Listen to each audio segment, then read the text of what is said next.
منکر نکیر کے 3 سوال ہی ہیں نا، تو کون سے ان کے جواب کے لیے سخناو کی ضرورت ہے؟ اب من ربک سوال کے جواب میں ربی اللہ کہنا کون سا مشکل کام ہے؟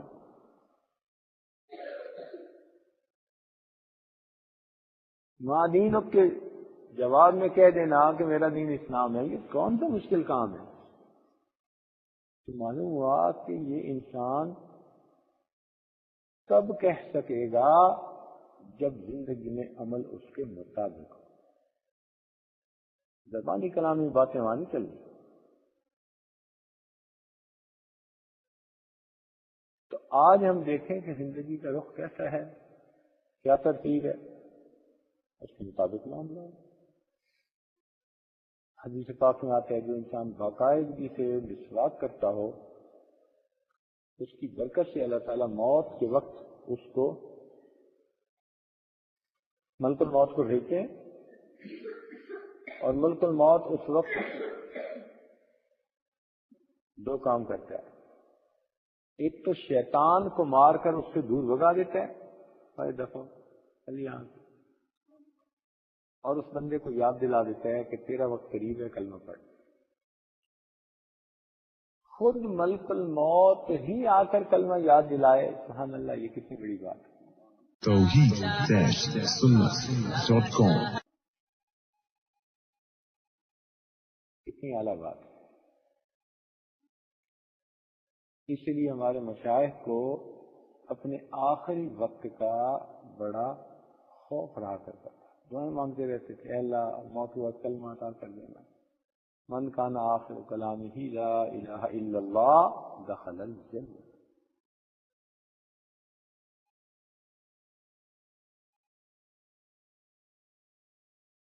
تو رہ گئی بات وقت کی، تو اس کی قدر و قیمت ہے، ہاتھوں سے ہمارے نکلتا چلا جا رہا ہے۔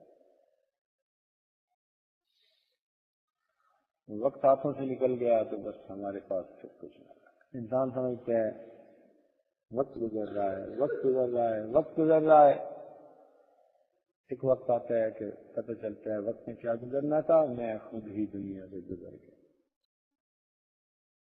اور اللہ تعالیٰ کے یہاں بندے کی جو قدر و قیمت ہے وہ اس کے بدن کی وجہ سے نہیں ہے، اس کے اعمال اور اس کے کمال کی وجہ سے، فضل و کمال کی وجہ سے۔ جس میں جتنی صفات ہوں گی اللہ کے یہاں اتنا مقبول ہے۔ یونان میں ایک طبیب گزرا ہے جس کا نام تھا سقراط۔ یہ طب کا بانی کہا جاتا ہے، حکمت کا، طب کا، طب یونانی، اس کا بانی و بانی سقراط ہے۔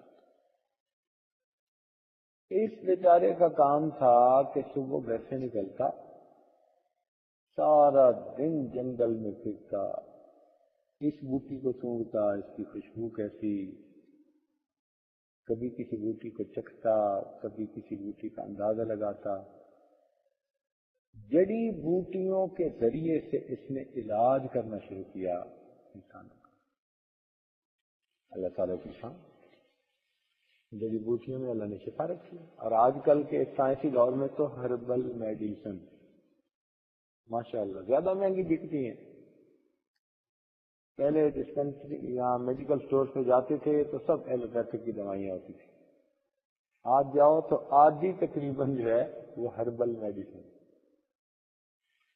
بہترین میڈیسن وہی ہوتی ہے، قدرتی طریقہ علاج۔ اور واقعی بعض اوقات ایک ایک جڑی بوٹی ایسی ہوتی ہے، کتنی کمپلیکیٹڈ بیماریاں ہوتی ہیں اور ان بیماریوں سے انسان کو شفا ملتی ہے۔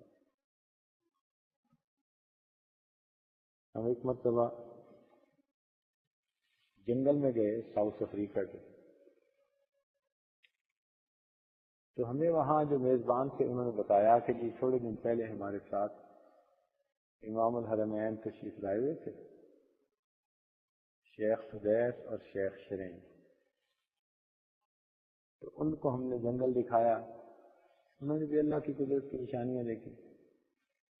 تو کہنے لگے کہ رات کو ہم ان کو لے کے جنگل کی زندگی دکھانے نکلے ہوئے تھے، ایک جگہ ہم نے ہاتھی کو دیکھا، تو وہاں جنگل میں گاڑیاں ہوتی ہیں، گاڑیوں پہ سوار ہوتے ہیں اور دیکھ رہے ہوتے ہیں، دائیں بائیں لائٹیں ہوتی ہیں. کہنے لگے ہم نے ایک ہاتھی کو دیکھا کہ وہ کھڑا ہوا ہے ایک درخت ہے اور درخت کو اپنا سر ٹکا کے زور لگا کے یوں کر رہا ہے. اب ہاتھی کا زور سبحان اللہ یوں اس نے کر دیا،